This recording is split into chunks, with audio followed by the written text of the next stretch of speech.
Si Ibarra ibabalik niya sa Pilipinas. Walang iya ka! Kasasto mo! Hindi, dito ka lang. Walang lapit! May pinag-usapan ba kayo kanina? Papa! Huwag ipo Sige, gawin sa akin. gawin niyo. Si Ibarra!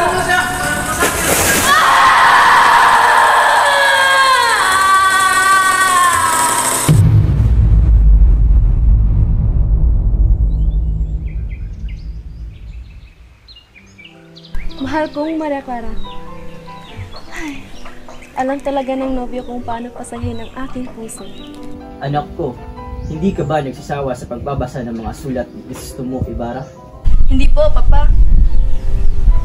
Pwede akong mamuhay araw-araw na ito ng aking binabasa. Ang kanyang mga sulat para sa akin ay parang tinapay. Tinapay? Binumusabit ang aking puso at kaluluwa. Kailan pa siya babalik ulit? Anak ko, huwag ka sanang magugulat sa aking ibabalita. Ano pa yun, Papa? Si Ibarra ibabalik niya sa Pilipinas. Ha? Talaga? Ang saya-saya ko, Ama! Kasing saya ng mga ibong nagsisikantahan sa umaga. Kailan pa siya babalik? Sa susunod pa na linggo, maghahanda ako ng konting salo-salo sa kanyang pagbabalik.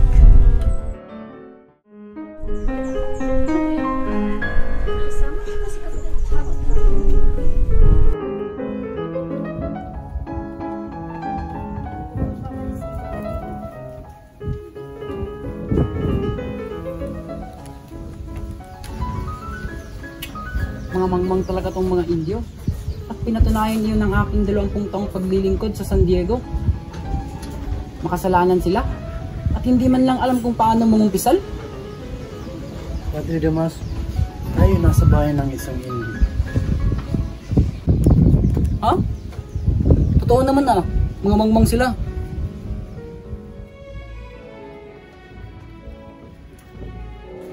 Magandang umaga sa inyo.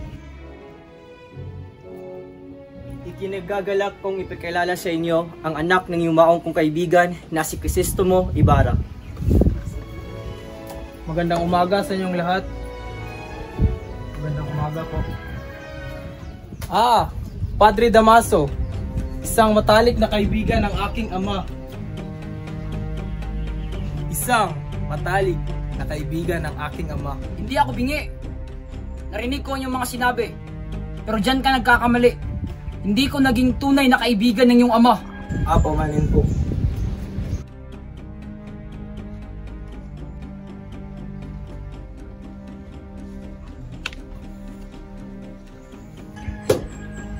Ikaw ang anak ni Don Rafael Ibarra. Hindi po kayo nagkakamali. Maligayang pagbabalik mula sa Europa. Kilala ko ang iyong ama. Tama na muna ang pag-uusap. Nakahanda na ang pagkain.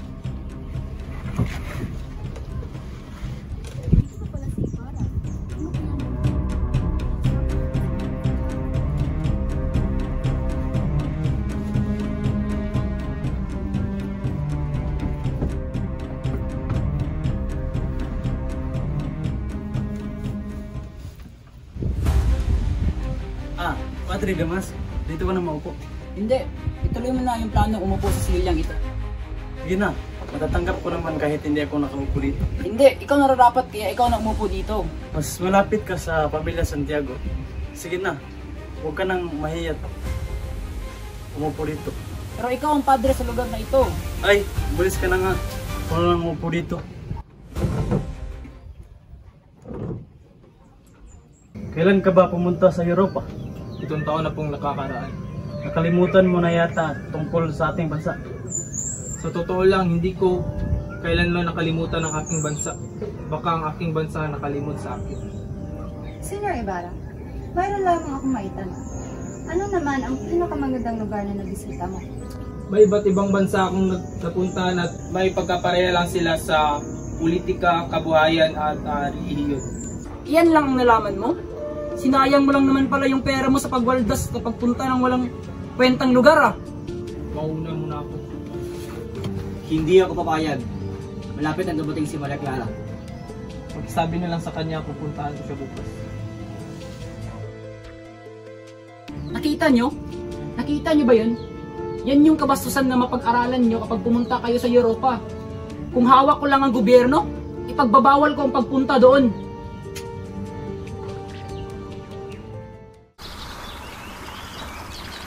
Kung taon akong nawala dito, wala man lang masyadong nagbago. Binata, naging kaibigan ako ng iyong ama. Mukhang kilala niyo ang ama ko. Pwede ko wag itanong kung paano siya namatay? Hindi mo alam na namatay siya sa bilangguan? Hindi ko po din alam. Wala man lang bang nakapagsabi sa iyo na siya ay namatay sa bilangguan? Sino ang namatay sa bilangguan? Ang iyong ama! Ano? Ano sinasabi niyo? Inaasar niyo ba ako? Baka nagkakamali lang kayo. Hinala niyo ba ang tatay ko? Bakit siya namatay sa bilangguan? Kahit marangal pa ang iyong ama, meron siyang nakaawing isang binatang humabol sa kanya at napagbintangan siya at namatay siya sa bilangguan. Bakit ngayon ko lang nalaman to? Nakitiraman ako.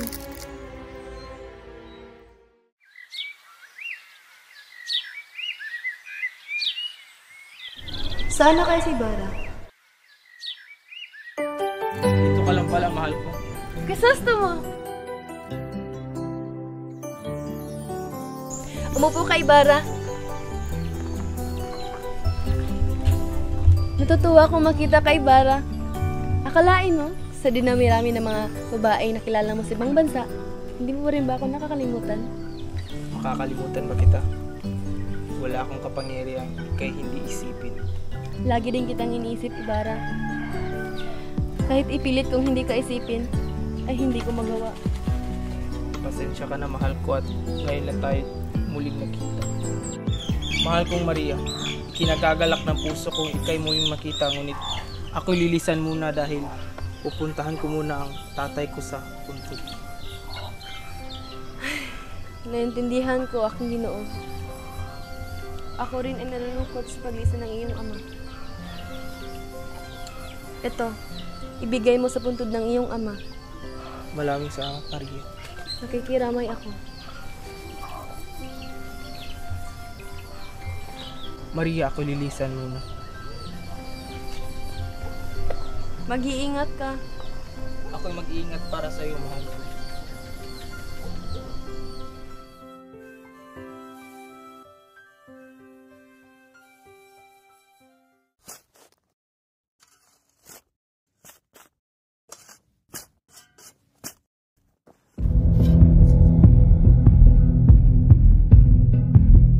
Nandito ang puntod ng iyong ama sa likod ng malaking krus, Senyor. Naalala ko nandito lang iyon, pero nasira na ang lupa. Nasaan na iyong may malaking krus? Yung krus na sinunog ko. Sinunog? Bakit?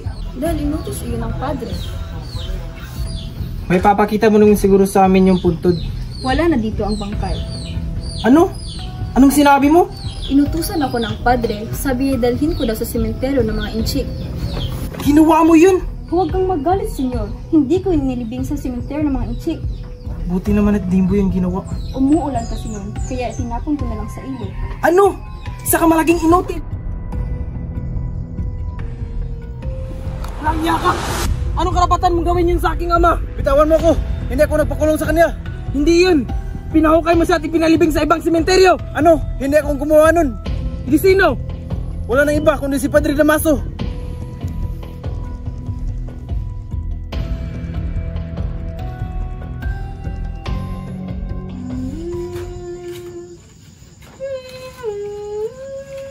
Ang dapat kainin ng mga anak ko ay kinain na ng asawa ko.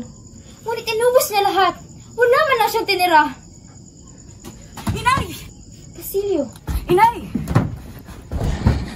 Basilio! Anak! Huwag ka matakot, Inay. Nasa simbahan si Crispin. Anong ginagawa niya doon? Ano nangyari sa'yo? Nadaba ka ba?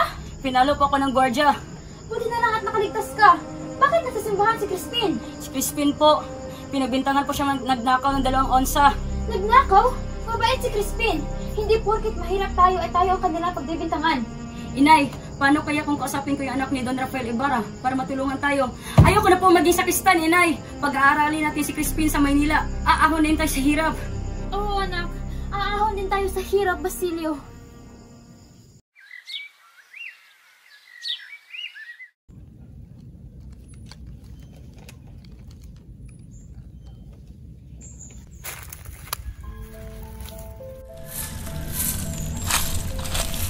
pwedeng ilagay ito? Kahit saan. Nandito ba si Crispin? Si Crispin. Nakita ko siya kanina kasama ang kanyang mga ninakaw. Papunta na siguro ang mga gwardiya sa bahay niyo.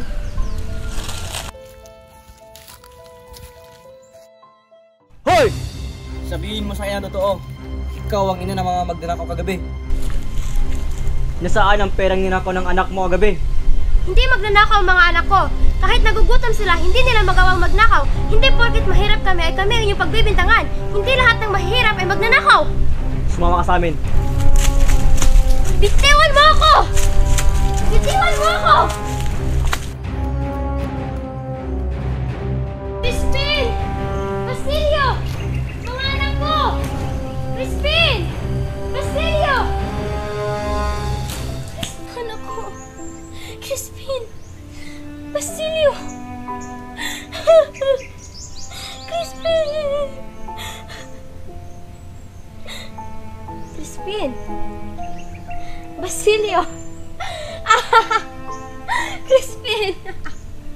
Basilio ang anak ko!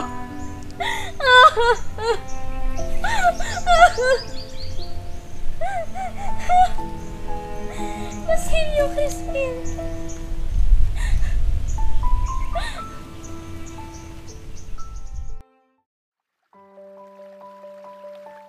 Mahal ko ang gusto mo. Ang saya-saya ko talaga kasi nibintahan mo ako maglakad-lakad. Sino pa bang mag-i-inventa sa'yo iba kundi ako lang, mahal ko? Bakit? Ayos lang ba pakiramdam mo? May naalala lang ako, mahal ko. Dahil ba ito sa ginawa ni Padre Damaso sa iyong ama? Nakausap mo na ba si Padre Damaso? Para saan pa? Ang nangyari ay nangyari na at hindi ko na may babalik pa. Maghihiganti ka ba? Bakit pa? Pag manghihiganti ba ako'y may babalik ba ang dati? Pagpapatuloy ko na lang ang plano kong magpatayo ng paaralan para sa aking ama.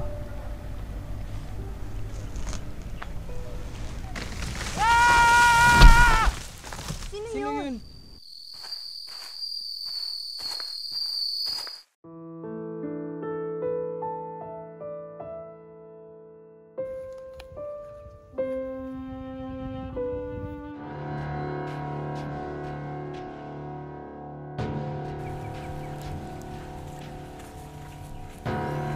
May pinag-usapan ba kayo kanina?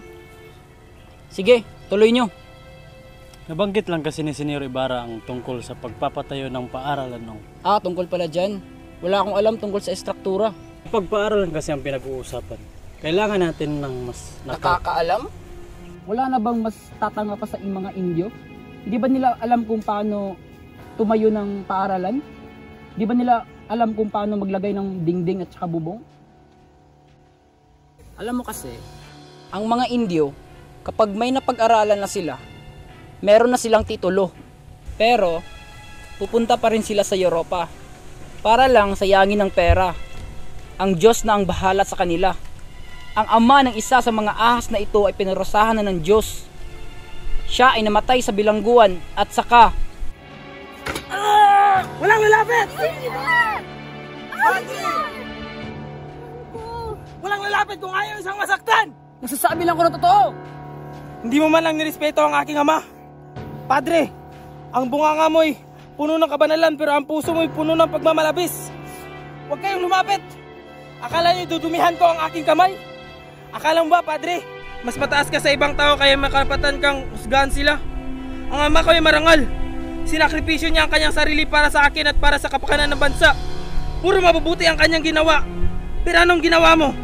Binastos mo ang alaala ng aking ama!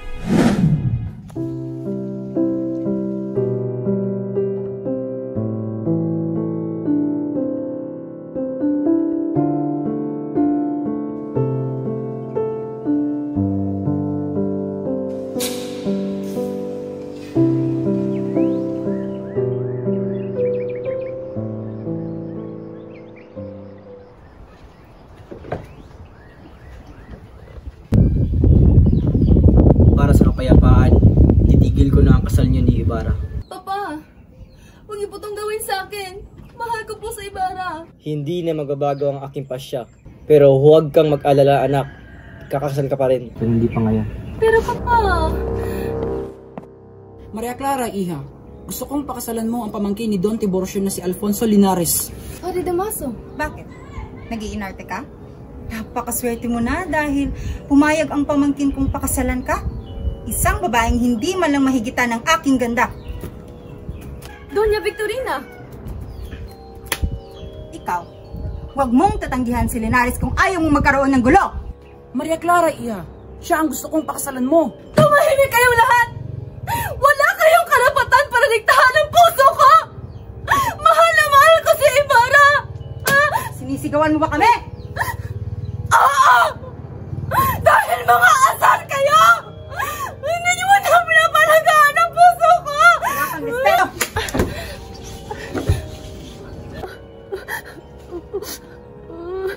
Maria Clara, makinig ka. Gusto kong pakasalan mo si Linares. Kung hindi, magmamadre ka. Ano ang pipiliin mo? Anong karapatan yung pagpiliin ako, ha? May karapatan ako dahil ako ang iyong tunay na ama. Senyor! Senyor! Makinig ka sa akin. Itatago muna kita sa bahay ng kaibigan ko sa Mandaluyong. Para mamuhay sa mga estranghero? Hindi. Para mamuhay ka na mapayapa. May kaibigan ka sa Espanya. Elias, naghirap ka dahil sa aking pamilya. 2 beses mo pa iligtas ang buhay ko. Dahil dyan, sumama ka sa akin at mamuhay tayong parang magkapatid. Senyor, naalala mo pa ba? Nung nakarang buwan, nandito tayong dalawa sa ilalim ng parehong buwan. Pero di ko naisip na sasabihin mo yun sa akin. Elias, ang tao ay nagbabago. Dati bulag ako at ngayon mulat na ako sa katotohanan. Senyor, magtago ka! Makinig ka sa akin. Lilituin ko sila. Pagpapabol ako sa kanila, iligtas mo sarili mo. Hindi, dito ka lang. Huwag ka mag-alala, makikita rin tayong dalawa sa putod ng lolo mo sa bisperas ng Pasko. Ayun sila! Parilin mo siya para magpasaki na si Maria Clara!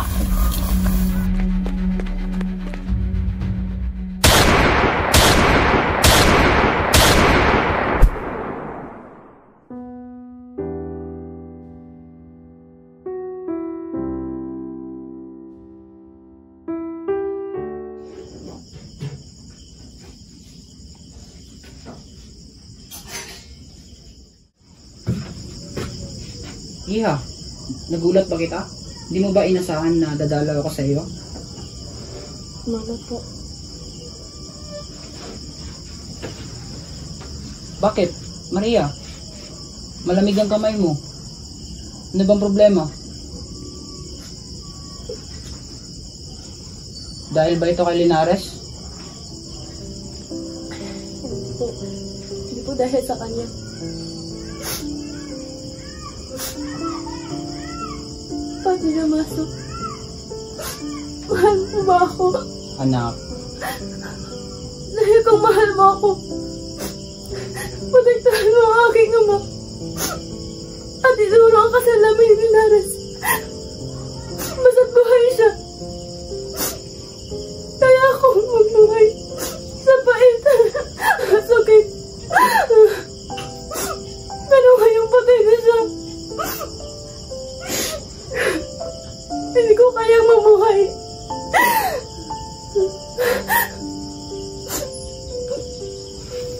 anak, patawarin mo ako sa mga kasalanan ko. Magmamadre ako. Anak, kailangan mo maikasal. Dahil hindi kita mababantayan magpakailanman. Magmamadre ako. Anak, Ako mamamatay. anak, hindi pwede. Mas pipiliin kong magmamadre. Sige. Kahit masakit sa aking damdamin, ayaw ko lang mamatay ka.